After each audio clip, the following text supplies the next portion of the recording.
Subscribe कयो असांजो official YouTube channel सिन TV HD drama ऐं वधीक अपडेट लाइ बेल आइकन खे क्लिक करियो।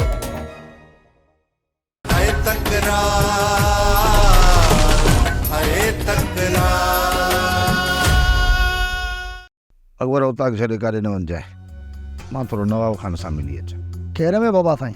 इन कमीणे ॾे कॾहिं ख़ैर सां वियो आहियां मां? जॾहिं मां इन ॾे वियो आहियां त हुनजी दिलि में मुंहिंजे लाइ बुग़्ज़ ऐं मुंहिंजी दिलि में हुन लाइ नफ़रत हूंदी आहे। ख़ैर ऐं नवाब खान खोड़ो ई कोन थो लॻे। मूसा बहाल तुंहिंजी हिकु बि न ॿुधंदो।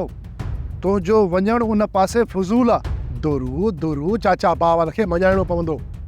जेकॾहिं मां चाचा बावल वटि न वियुसि ऐं उनखे हक़ीक़त खां आगाह न कयुमि त इहो वक़्तु चाचा बावल जा कन अञा बि वधीक भरे छॾींदो। एतिरो कुझु थी वञण खां पोइ बि नवाब खान अव्हां खे रोके छॾियो आहे त मीर खे न मारजो। इन जे पोयां नवाब खान जो छा मक़सदु आहे? साफ़ मक़सदु आहे मीर। नवाब खान खून ख़राबु नथो चाहे। जेको ग़रीबनि जे रत पीअण जो आदी हुजे वो रत्ना वाहण जी ॻाल्हि करे या अजीब ॻाल्हि न आहे। सोप सीरियल तकरार तमाम एपिसोड ॾिसो हाणे HD क्वालिटी में। विजिट कयो असांजो YouTube चैनल सिन टीवी HD ड्रामा।